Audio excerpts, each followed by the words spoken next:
andai saya Prabowo, saya akan berkalimat seperti ini. TV Al-Waha, Hot Inspiration.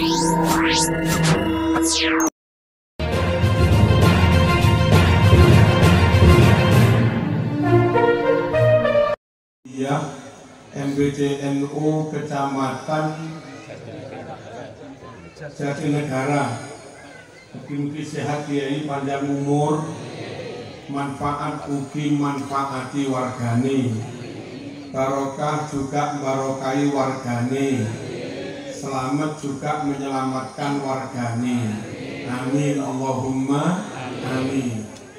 Bapak Camat, Pak Kapolsek, Pak Danramil, Pak Lurah, Joyo Mawon, Guru Rai Rawuh boten niki. Muga-muga gagal mundak makmur,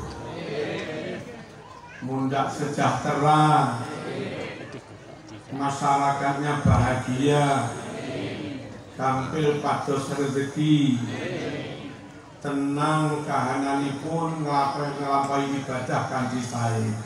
Amin Allahumma. Bapak Ibu hadirin hadirat rahimakumullah, monggo zikiran sekedap neroaken kula. Bismillahirrahmanirrahim. Bismillahi tawakkaltu 'ala Allah. La haula wala quwwata illa billah. Innahu min Sulaiman. Wa innahu bismillahirrahmanirrahim. Allah ta'lu alayya wa'tuni muslimin. Ya man ajaba Nuhan fi qawmih sakhir wa habbib lana quluban nas. Ya man sakhara nahran nil li sayyidina Umar bin al-Khattab sakhir wa habbib lana quluban nas. Ya man sakhara al-jibala wa alana al-hadida li sayyidina Dawud alaihi salam sakhir wa habbib lana quluban nas. Ya man sakhara al-jinna wan namlata war riha li sayyidina Sulaiman alaihi salam sakhir wa habbib lana quluban nas. Allahumma Jibrilu an yamini wa Mikailu yasari wa Israfilu amami wa Izrailu warai. Faman takallamtu ilaihi qadha hajati wa man ra'ani habani wa man nadartu ilaihi ahabbani.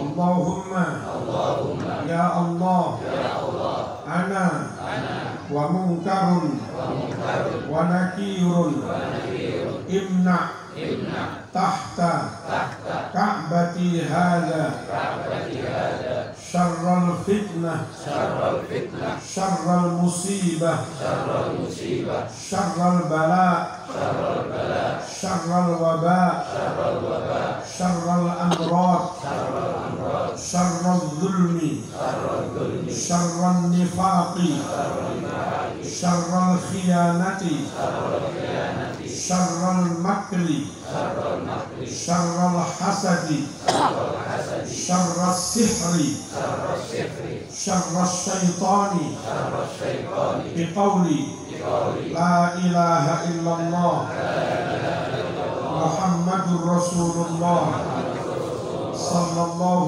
عليه وسلم. بسم الله الذي لا يضر مع اسمه شيء في الأرض ولا في السماء وهو السميع العليم. بسم الله ما شاء الله لا يسوق الخير إلا الله. بسم الله ما شاء الله لا يصرف السوء إلا الله. بسم الله ما شاء الله ما كان من نعمة فمن الله. بسم الله ما شاء الله لا حول ولا قوة إلا بالله. سألتك يا غفار عفوا وتوبة وبالقهر يا قهار خذ من تحيل يا جبار يا قهار يا ذا البطش الشديد خذ حقنا وحق المسلمين ممن ظلمنا والمسلمين وتعدى علينا وعلى المسلمين. الله أكبر الله أكبر الله أكبر. يا ربنا وإلهنا وسيدنا أنت مولانا فانصرنا على القوم الظالمين. بسم الله الله أكبر الله أكبر الله أكبر. أقول على نفسي وعلى ديني وعلى أهلي وعلى أولادي وعلى أصحابي وعلى دينهم وعلى أموالهم ألف ألف لا حول ولا قوة إلا بالله. بسم الله على نفسي بسم الله على ديني بسم الله على أهلي بسم الله على أولادي بسم الله على كل شيء أعطانيه ربي. بسم الله وبالله ومن الله وإلى الله وعلى الله وفي الله. بسم الله خير الأسماء في الأرض وفي السماء. بسم الله أفتتح وبه أختتم. الله الله الله الله ربي لا شريك له. الله أعز وأجل وأكبر مما أخاف وأحاذر. نعوذ بك من شر نفسي ومن شر غيري ومن شر ما خلق ربي. الأخير رضيت بالله ربا وبالإسلام دينا وبمحمد نبيا ورسولا. رب اغفر لي ولوالدي وارحمهما كما ربياني صغيرا. اللهم صل على سيدنا محمد صلاة تقضي بها حاجاتنا wa tarfa'u biha darajatina wa tulhimuna biha rusdana wa tarzuquna biha wa ahlana wa auladana wa talamidana bil ulumil laduniyah wa ala alihi wa sahbihi wa sallim. Al-Fatihah. Para jamaah rahimakumullah, kita diwajibkan beragama sama dengan yang diajarkan Kanjeng Nabi. Kita harus berakidah sama dengan akidah yang diajarkan Kanjeng Nabi. Kita harus beribadah untuk sholat sak pitunggalane yang itu sesuai dengan ajarannya Kanjeng Nabi. Kalau dalam berislam, beribadah, beramal mboten podo karo ajarannya Nabi, maka amal orang itu ditolak, nggak diterima. Wajib berikhtiar, terus pun dicarani, meskipun kita bodoh awam, tapi tetap berusaha sebisa-bisanya, akidahnya, imannya, rukun Islamnya, ibadahnya, muamalahnya tidak menyimpang dari yang diajarkan Rasulullah SAW. Kanjeng Nabi dawuh, man amila amalan laisa alaihi amruna fahuwa raddun. Sapa wonge nglakoni amal tidak sesuai dengan yang kami perintahkan, enggak sesuai dengan yang diajarkan Kanjeng Nabi, fahuwa raddun, maka amal orang itu ditolak. Paham nggih?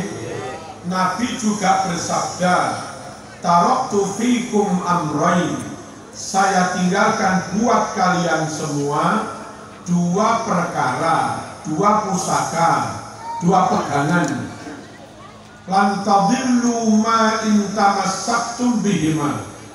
Kamu nggak akan tersesat, kamu pasti selamat asalkan berpegang teguh dengan perkara yang kami tinggalkan tadi, pusaka dua itu. Tapi kalau kamu nggak berpegangan dua pusaka itu, celaka sampean. Apa itu? Kitab Allah wa sunnat Rasulih, Al-Quran dan sunnah. Permasalahannya kita nggak mondok, kita nggak khatam Quran, nggak khatam tafsir. Bagaimana cara berislam sesuai dengan Quran?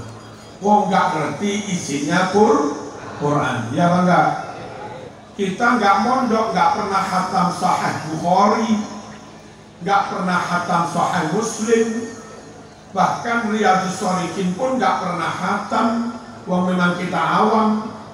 Bagaimana cara orang awam yang bodoh, nggak ngerti dalil, nggak ngerti kitab, tapi kepingin beragamanya sesuai dengan ajarannya Kanjeng Nabi. Allahumma shalli ala sayyidina Muhammad.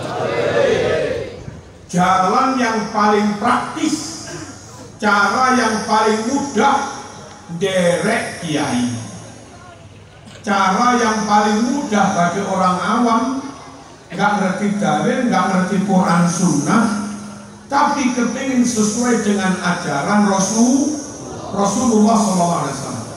Terus pun di derek kiai, derek ulama, dan itu memang dijamin Kanjeng Nabi. Quran juga merintah, fas'alu ahlad dzikri in kuntum la ta'lamun. Tanya kepada orang yang ahli ilmu sekaligus ahli zikir. Kalau orang ahli zikir tok nggak alim, itu bisa-bisa jadi tobit, jadi dukun. Halo. Kalau orang itu pintar tok, alim tok, tapi nggak tahajud, nggak zikir, nggak torikuan, nggak pakai hizib, pintar iya, tapi hatinya kosong, itu namanya sarjana agama. Yang namanya kiai itu pendekatannya kepada Allah, kerohaniannya, munajatnya, tahajudnya, tirakatnya luar biasa, pintarnya juga luar biasa. Ya ilmu, ya zikir. Nah, menurut Quran bertanya itu kepada orang yang berilmu, yang ahli zikir. Namanya kiai. Fas'alu ahla dzikri in kuntum la ta'lamun. Bertanyalah kamu kepada para kiai yang menguasai ilmu dan istiqomah di zikirnya. Jika kamu nggak ngerti, bodoh ditanya nggak mungkin. Bisa-bisa dalilnya salah, moco kitabnya juga salah. Pinter tapi nggak wedi Gusti Allah, nggak khosyah. Pinter tapi hatinya nggak sambung Allah, bisa jadi menjual fatwa, ya kan? Aku pesen iki fatwakan halal, engkau tak wae duit, meskipun bisa dalil, nggak jamin fatwanya sesuai dengan Quran hadis, karena dia kepengin duit. Beda dengan dia yang zikirnya pol, takutnya pada Allah, takwanya luar biasa. Dia ngalim ngerti dalil, dia ngalim ngerti rujukan kita, dan dia takut Allah nggak mungkin menyimpan. Kepada mereka lah kita bertanya. Fas'alu ahla dzikri in kuntum la ta'lamun. Allahumma shalli ala sayyidina Muhammad. Nabi juga dawuh, man qallada aliman laqiyallaha saliman. Sopo sing manut kiai, siapa yang manut kiai, matinya mesti selamat, meskipun nggak tahu dalil, pokok ibadahnya sudah. Tapi jangan sembarangan ikut orang, ikut kiai. Lalu kalau Nabi sumbernya ilmu, Nabi gudangnya ilmu, kiailah yang mewarisi ilmu. Akrimul ulama, muliakan para ulama dengan cara mengikuti dawuhnya. Muliakan para ulama, fa innahum warathatul anbiya. Ulama lah orang yang mewarisi ilmunya para nabi. Allahumma shalli ala sayyidina Muhammad. Hadirin, kiai seperti Rais Suriah ini dan yang lain-lain, apalagi kiai besar, Kiai Maimun Zubair, Kiai Huda Ploso, Kiai Kafabilir Boyo, terus Gus Kubak Sarang, putrane Mbak Maimun Zubair, Gus Musrem Rembang, Gus Pet Langitan, dulu Mbak Fakih Langitan, Mbak Wan Mansur Lirboyo, itu nyata benar-benar alim, layak diikuti. Dari mana Marzuki kok tahu beliau-beliau alim? Satu, hari-hari pekerjaannya membaca kitab, hari-hari pekerjaannya mengajar kitab, dan sehari nggak hanya satu kitab, nggak hanya sekali mengajar, bisa 2 sampai 3 kali.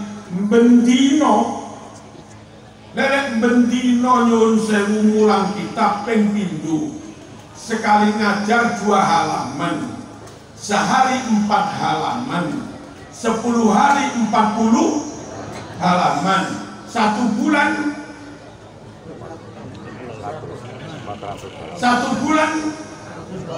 120 halaman, nggih.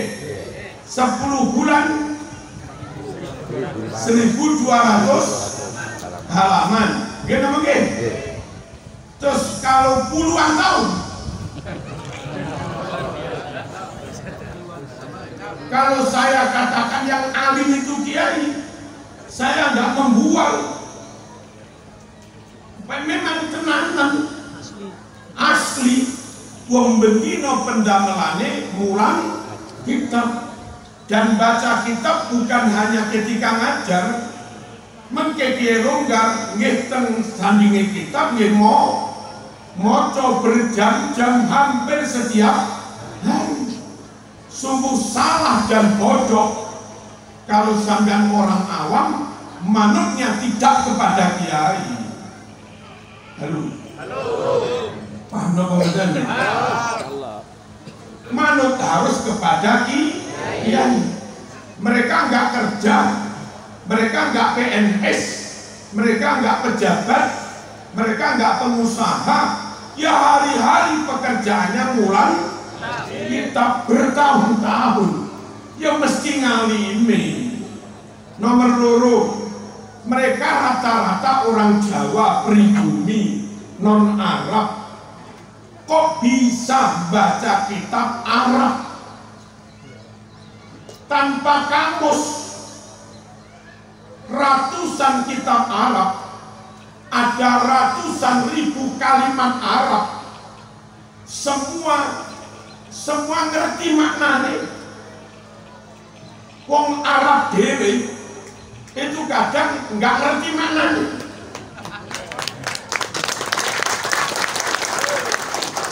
Tapi kiai-kiai pribumi tanpa bantuan kamus ngerti maknanya.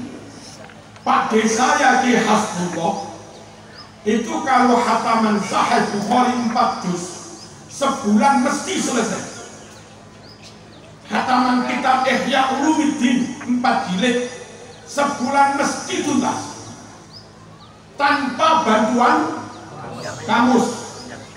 Tanpa begini, enggak. Nah,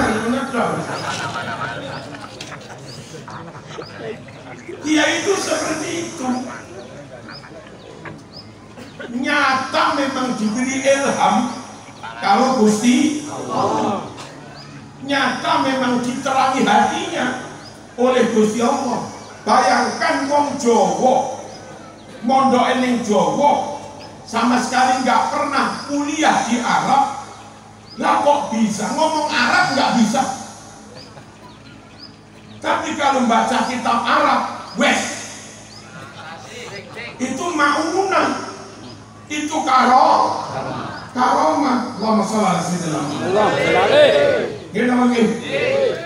Dan banyak kiai termasuk Kiai Subhan, Kiai Maimun Zubair, terus Gus Baha, lalu Gus Darwis, Jombang, Rejoso, lalu Kiai Iman, lalu saya lah titik-titik.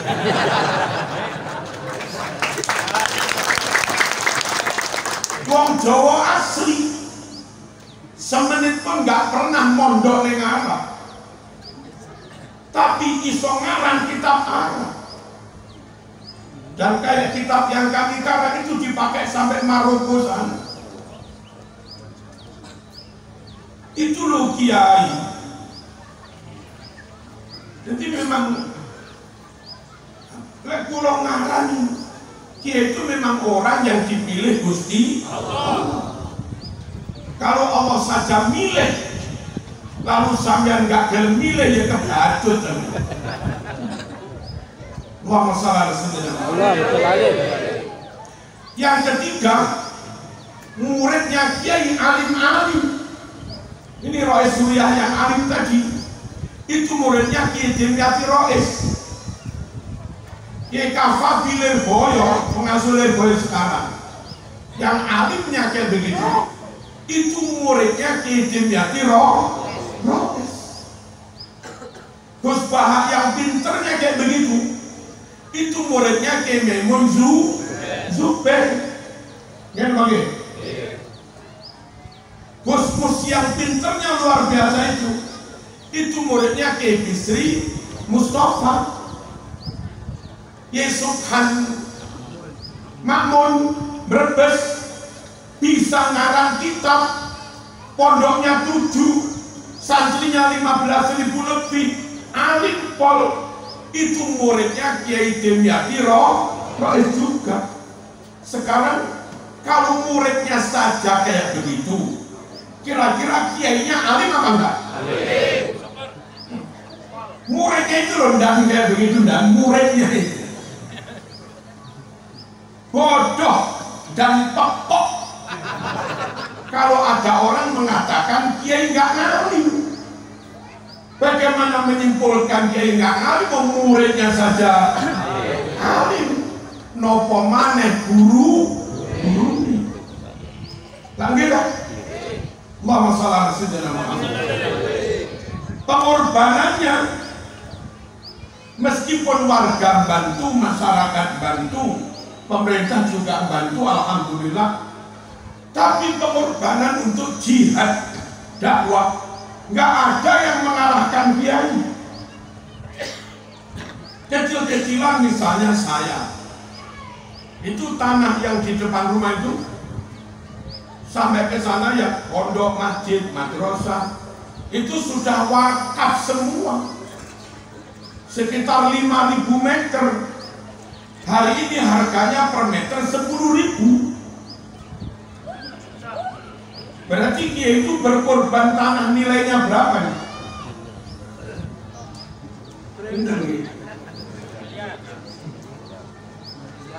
Kurang apa pengorbanan kiai?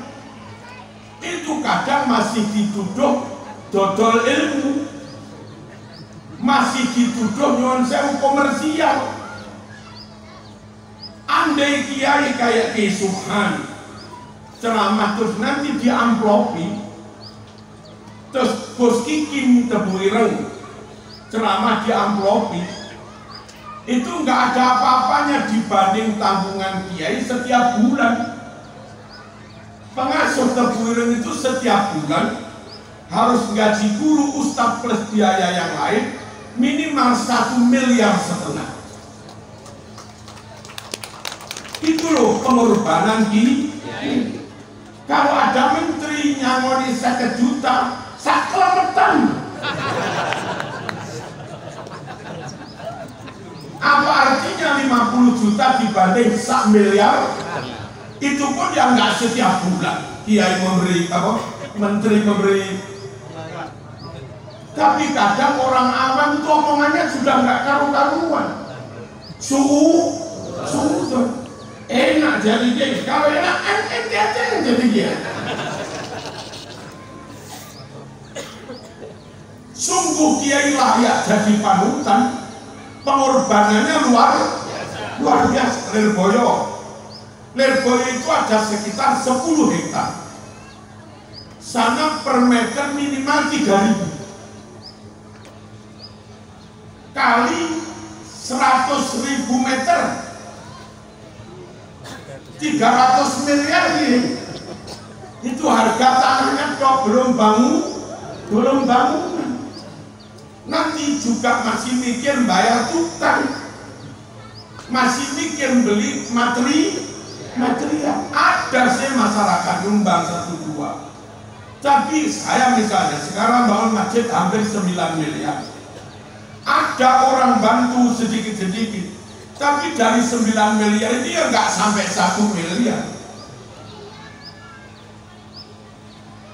Ayo ikut kiai, alimnya nyata, enggak?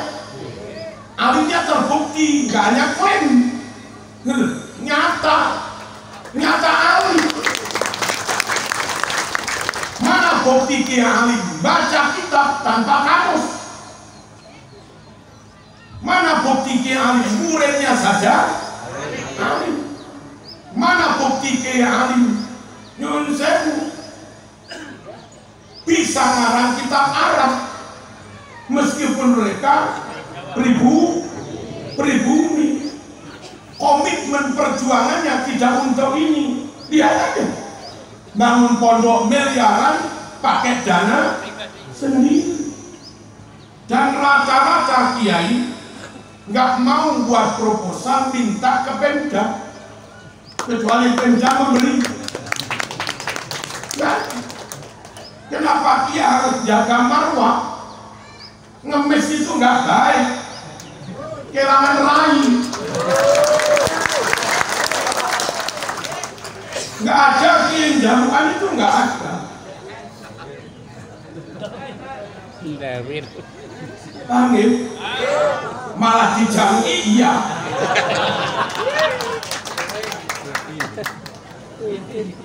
Ada orang alimnya oke, buktinya oke, mentalnya oke, perjuangannya nyata.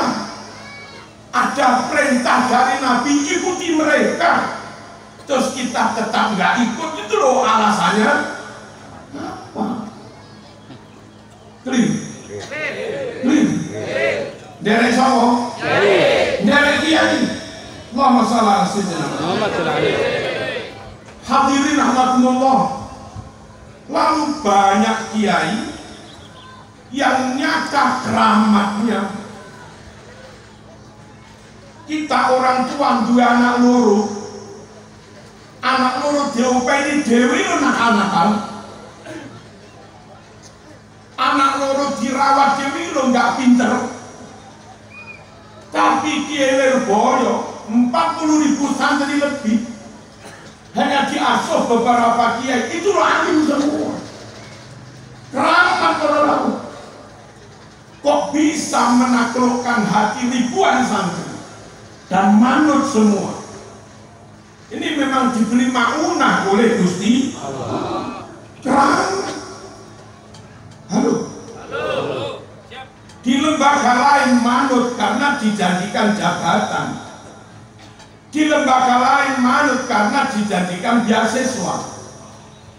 Di pondok itu bayar manut. Diajak tahajud ya bangun. Diajak istighosa ya jalan. Diajak ngaji kelas full. Dan di pondok itu karena seorang pondokan, kiai baca, lalu santri yang ikut bisa 1.000-2.000. Itu menang semua, maknanya semua. Betapa wibawanya kiai. Nah, kita di SMP, di SMA, sekelas anak 30 itu lo rame. Nah di pondok bocah romeku, nggak ada yang berani bersuara. Betapa keramatnya kiai. Ya bang ya. Allahumma shalli ala sayyidina. Itu mesti teko Gusti Allah. Itulah bentuk Allah mengangkat derajat ulama itu di situ. Diberi wibawa, diberi kekeramatan, diberi mau. Yarfa'illahu alladhina amanu minkum walladhina utul ilma darajat. Orang ahli iman dan ahli ibadah tapi nggak ngalim, ya diangkat derajatnya tapi dikit aja. Tapi kalau iman ahli ibadah plus ulama, bukan darajatan tapi darajat, diangkatnya berderajat-derajat. Panjenengan masuk TNI, masuk polisi, ijazah SMA, ya derajatnya sakmono. Tapi lah alumni Akpol, tapi lah alumni apa Magelang apa? Akmil, gimana derajatnya ya? Kenapa derajatnya tinggi? Bekal ilmunya beda. Itu loh ilmu. Nah ulama-ulama dimuliakan Al-Quran, diangkat derajatnya tinggi-tinggi. Kita yang gak memuliakan ulama, kita yang gak manut ulama, berarti bertentangan dengan perintah Quran. Clear. Allahumma shalli ala sayyidina Muhammad. Lalu lebih dari itu, kiai-kiai Jawa utamanya, meskipun hidup di zaman modern 1447 Hijriah, tapi yang dibaca itu kitab lawas, yang dibaca Majmu' Nawawi lawas, yang dibaca kitab Wahab lawas, yang dibaca kitab Sahih Bukhari Muslim lawas, yang dibaca kitab Muhadzab Lil Mawardi lawas. Kadang baca Al-Muwatta karangan Imam Malik yang umurnya sudah 1.300-an tahun. Kitab Muwatta itu Kenapa kiai milih kitab kuning yang umurnya ribuan tahun, 1000 tahun lagi?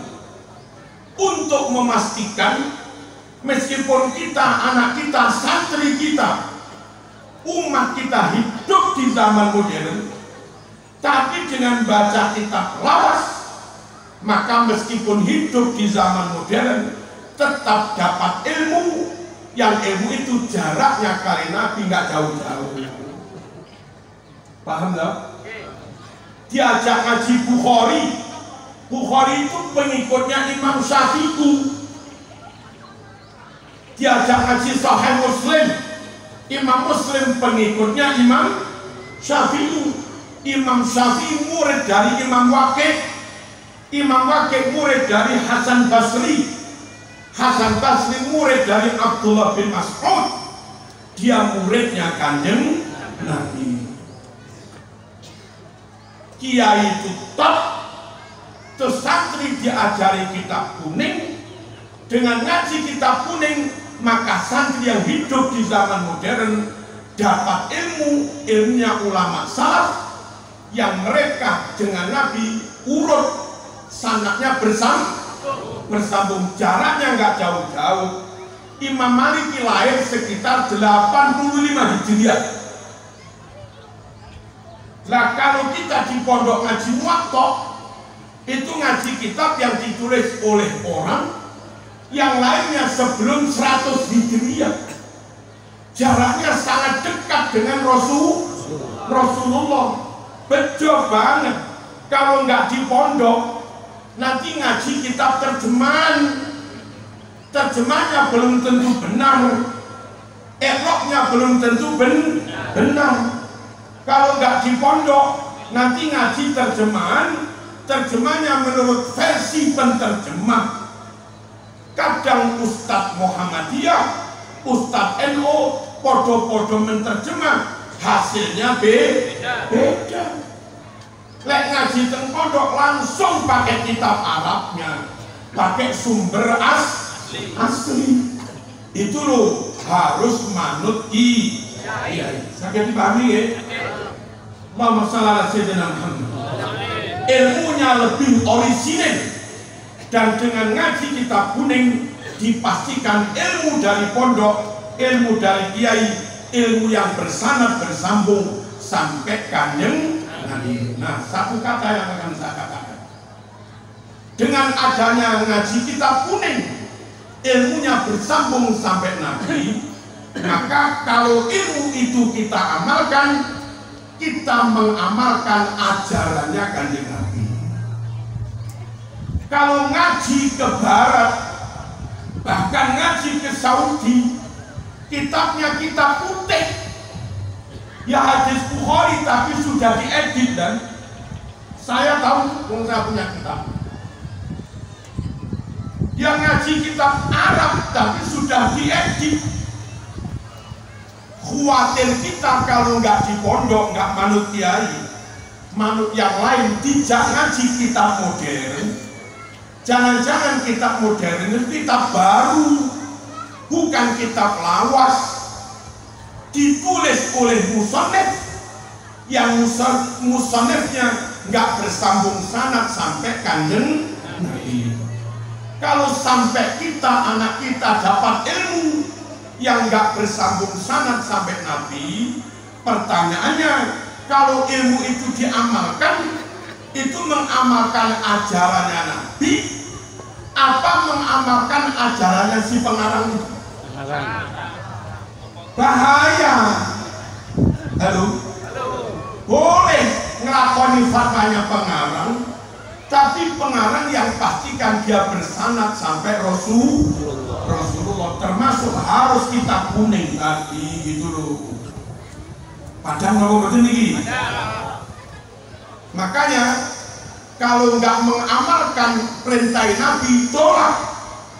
Termasuk yang dikhawatirkan tidak mengamalkan perintah Nabi, yo ngaji tapi tidak kepada kiai salaf.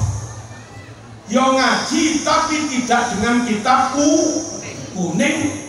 Khawatirnya yang difatwakan itu fatwa ngarang-ngarang dewe dan khawatir si pengarangnya nggak punya sanad bersambung sampai Rasulullah SAW. Pulau ketika hataman Sahih Muslim, Sahih Bukhari dan yang lain-lain, Mbah Yai Pak Di saya namanya Ki Hasbullah itu membaca sanad dulu.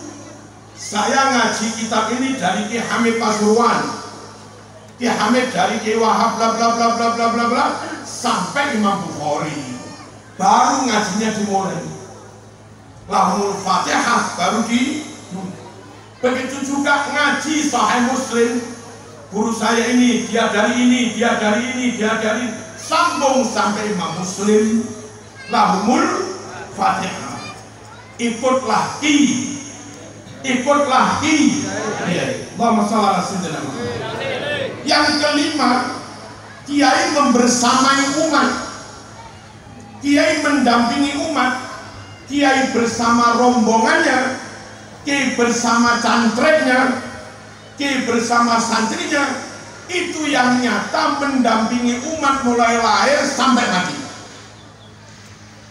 Sama dua anak terus akipoan ngundang sholawatan, sing sholawatan bocah santri murid kiai, sing ceramah kiai, mangkirodok gede mantu, sing mengakad nikahi, sing dongani, sing ngaji kiai. Gini apa nggih? Hari-hari sholat sing imami, Jumatan sing khutbah kiai atau alumninya kiai. Nggih. Nggih. Tahlilan, istighosah, manakipan sinten sing mimpin? Kiai atau muridnya kiai. Lalu sedo sing takziah, sing ngimami jenazah kiai atau muridnya kiai, sing nalkin kiai atau muridnya kiai. Nang gitu? Nyoto lho niki. Nyoto. Nah, konco-konco sok beralih kepada orang lain. Beralih kepada orang lain karena wajahnya luwih ganteng, wajahnya luwih bangil. Nggih napa nggih? Jubahnya mantep, gamisnya mantep, ditambah lagi klaim aneh keturunan Rasulullah. Yang itu belum tentu karena tanpa bukti, murni klaim saja. Kalau sampai masyarakat awam kayak kita tergoda, terkecoh, tertipu dengan klaim-klaim seperti itu, lalu kau tinggalkan kiai yang nyata lagi, kau tinggalkan kiai yang nyata mendampingi umat mulai lahir sampai talqin di kuburan, lalu beralih menjadikan mereka jadi panutan.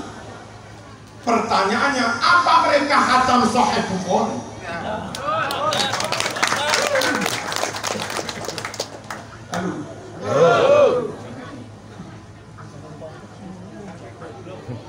Apa mereka dijamin fatwanya sesuai dengan Nabi? Mana mungkin dijamin Nabi? Bukhari aja nggak pernah ngaji, Sahih Muslim nggak pernah khatam, nah gitu. Apalagi kitab Ihya. Kalau ngomong saknotone mawon, tidak dalam rangka menghina siapa-siapa, tapi jangan terkecoh, jangan tertipu dengan penampilan gitu. Monggo mereka dihormati kalau layak dihormati. Monggo kita ajak ukhuwah kalau memang mereka mau berukhuwah. Wong podo menungso nih, podo Islam. Lanjut lah. Tapi kalau sampai hatimu beralih dari manut kiai kepada mereka, apa mereka sa'alim Mbah Maimun Zubair? Apa mereka sa'alim Mbah Huda Ploso? Halo? Apa mereka sa'alim Mbah Kafabilir Boyo? Apa mereka sa'alim Ki Ma'ruf Amin? Yang bisa ngarang kitab berbahasa Arab juga berbahasa Inggris. Ya jauh lah baina sama sumur minyak.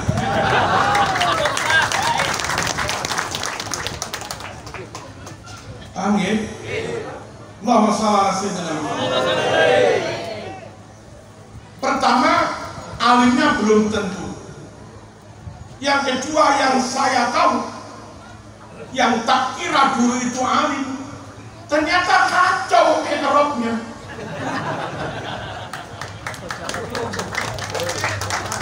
Memaknai ayat laqad ja'akum rasulun, ja itu fi'il madhi, rasulun itu fa'il.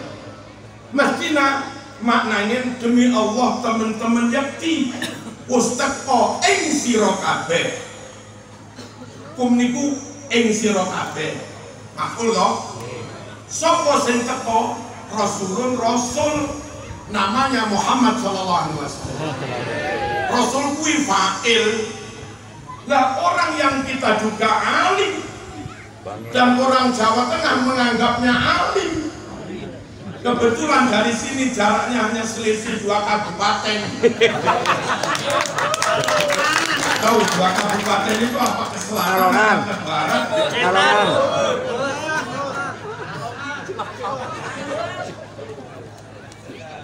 itulah yang dulu jadi panutan, diilu-ilukan, dikira alim, ternyata memaknai saja salah.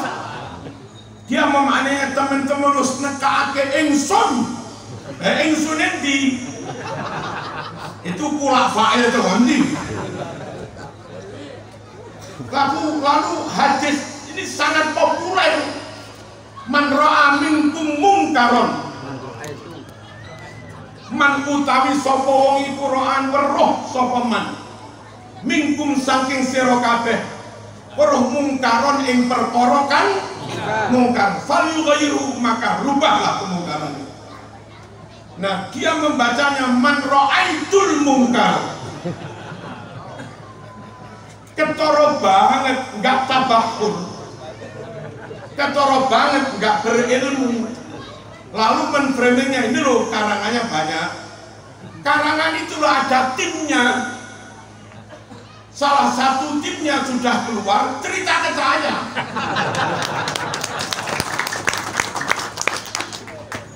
Bukan karangan dia sendiri. Halo?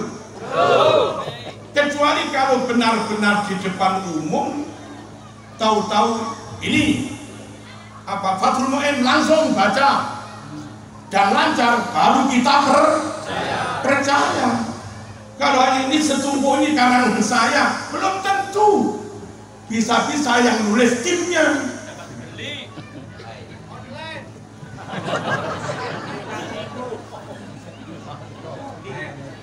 Allahumma shalli ala sayyidina Muhammad.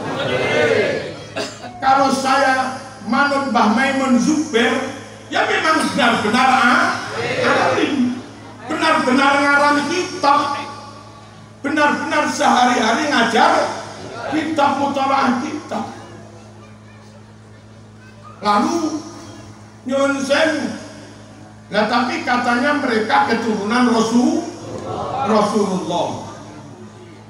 Nabi itu Mekah, mereka berasal dari Yaman, beda bangsa. Nabi itu sukunya Quraisy. Mereka ada yang sukunya Al-Habsyi, ada yang sukunya Al-Qahtani, ada yang sukunya At-Tamimi, ada yang sukunya Al-Hadrami. Orang dengan Nabi beda suku, beda bangsa. Nabi marganya Al-Hashimi, Bani Hashim. Mereka ada yang marganya Al-Idrus, Al-Abtas, Al-Qadiri, dan yang lain-lain. Bagaimana cara membuat masuk akal? Orang meskipun berbangsa beda, bersuku beda, bermarga beda, tapi keturunannya. Kalau ada orang Jogja ganteng, ayu, berperadaban mulia, pinter, wibawa, katanya keturunan Hamengkubuwono, pantaslah sama-sama Jogjanya, sama-sama mataramannya, karakternya sama. Tapi kalau ada orang Papua suku Asmat ngaku keturunan Hamengku, wah gimana cara?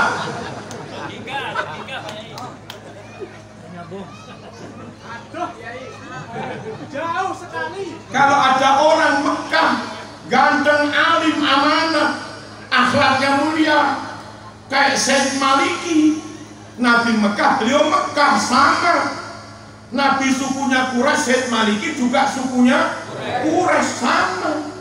Nabi marganya Al-Hashimi, Syed Maliki juga Bani Hashim sama. Karakternya juga mirip-mirip. Nah kayak Syed Maliki itu loh. Kalau saya dikatakan Marzuki, Syed Maliki keturunan Nabi, yes.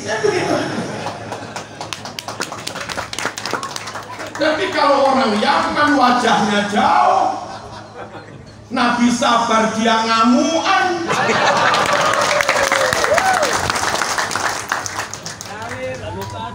Nabi Fatana cerdas luar biasa, dia rodo bodoh, rope salah.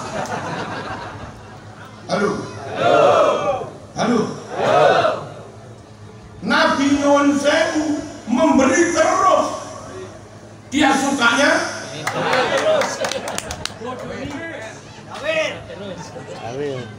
lalu akhlaknya beda, wajahnya beda. Menurut kitab Ihya, jenggotnya Nabi itu ali melebar. Itu jenggotnya nyeprit panjang. Fisik nggak dukung, suku beda, marga juga beda, sifat karakter beda. Nah kami disuruh meyakini mereka keturunan Nabi. Sampai-sampai disuruh meyakini satu dari kami yang paling bodoh, paling ahli maksiat, paling bahlul, itu lebih mulia daripada 70 kiai. Ya sepurone lah mas. Sopo dari kalanganmu sing ngumpuli Mbah Maimun Zubair ini? Sopo dari golonganmu yang ngumpuli Mbah Huda Ploso, Mbah Warlir Boyo? Ayo kene endi? Endi? Niki masyarakat lek boten kula tegesi gampang tertarik, gampang latah. Lalu mereka lebih kau mahabbai daripada kiai, mereka lebih kau muliakan daripada kiai, mereka lebih kau percaya, lebih kau ikuti daripada kiai. Kalau itu yang terjadi, maka zaman sudah meninggalkan ulama, dan itu bahaya. Sayati ala ummati zaman yafirru fihi nasu minal ulama wal fuqaha. Kelak akan ada zaman orang awam yang harusnya ikut ulama malah menjauh dari ulama. Fayabtalihimullah bitalati baliyat. Gara-gara menjauh dari ulama, Allah memberi 3 musibah. Musibah pertama, yarfa'ullahul barakah min kasbihim. Kerjanya enggak barokah. Ya hari ini banyak orang-orang dulu swasta ngajar MI gajinya 300, tapi keluarganya sakinah, anaknya mondok, akhlaknya baik, ibadahnya tertib, keluarganya utuh. Sekarang lulus sertifikasi, tambah rezekinya. Sekarang lulus P3K, tambah rezekinya. PNS-nya banyak, tapi data di pengadilan agama sing pegatan juga semakin banyak. Tidak semakin barokah. Penyebabnya yang nggak manut jauh dari kiai. Jauh dari kiai karena sana tampilnya lebih keren. Kita itu juga kadang pengen protes juga. Gus Bah yang alimnya kayak begitu, itu begini kopiah. Mbok iyalah sekaligus Pak cobaan gitu ya. Gus Dur yang alimnya kayak begitu. Kadang hanya pakai lengan pendek, kadang benih ini.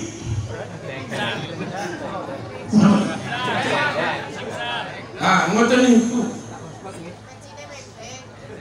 Kopi ayam ini barang.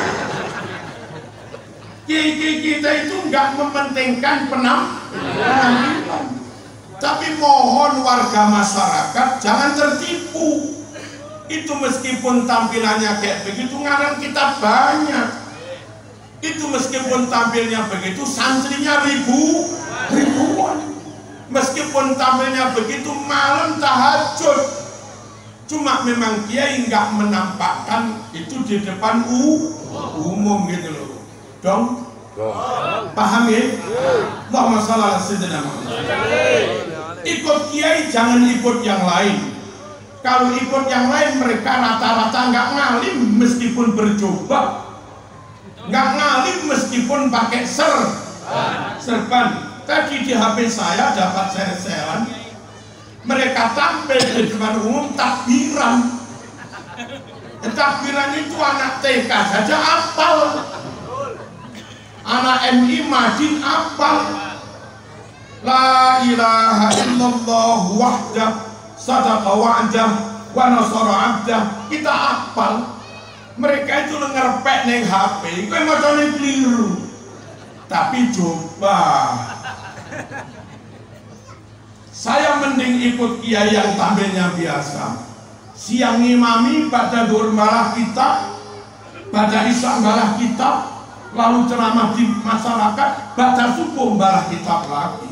Meskipun tampilnya biasa daripada mereka yang malam cobaan siang dodol ngowangi neng pasar. Ya bangga. Ya. Menang casing. Menang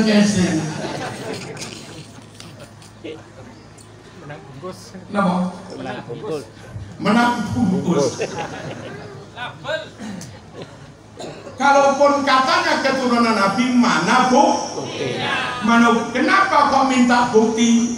Lah karena janggal, orang beda bangsa, beda suku, beda marga, beda wajah, beda karakter. Lah kok ngaku keturunan Nabi itu kepri ben gitu.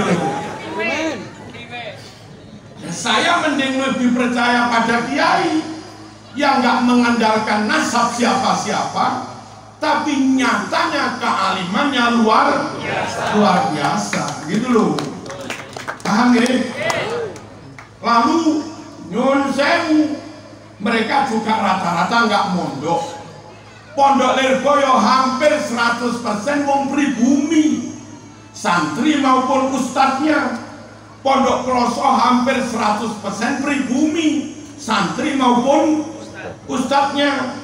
Sehingga karena yang mondok rata-rata pribumi, kalau 30 tahun ke depan yang alim itu kaum pribumi, ya wajar. Memang yang mondok kaum pribumi. Lah dari mereka jarang yang mondok, sukanya ya keliling-keliling sholawatan, sukanya terus nyun sewu, sholawatannya pun berbayar. Berkah tanpa ilmu berkah cekondi. Andai saya Prabowo, saya akan berkalimat seperti ini. Berkah tanpa ilmu ndasmu. Tapi saya tutup Prabowo, jadi nggak jadi ngucap ini. Loh, andai.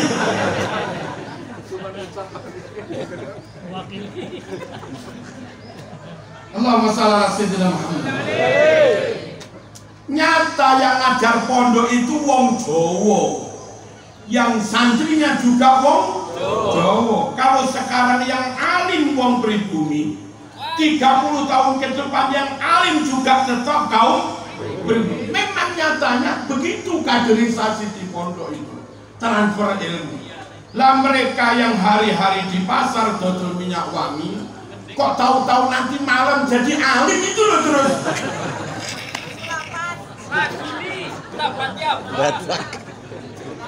Terus keberi band gitu. Halo? Halo. Manut kiai nggih? Manut kiai mawon. Terus kiai itu sama-sama pribuminya, sama-sama Jawanya, ngomong umat dengan rasa. Dia tahu kalimat ini menyinggung, hindari.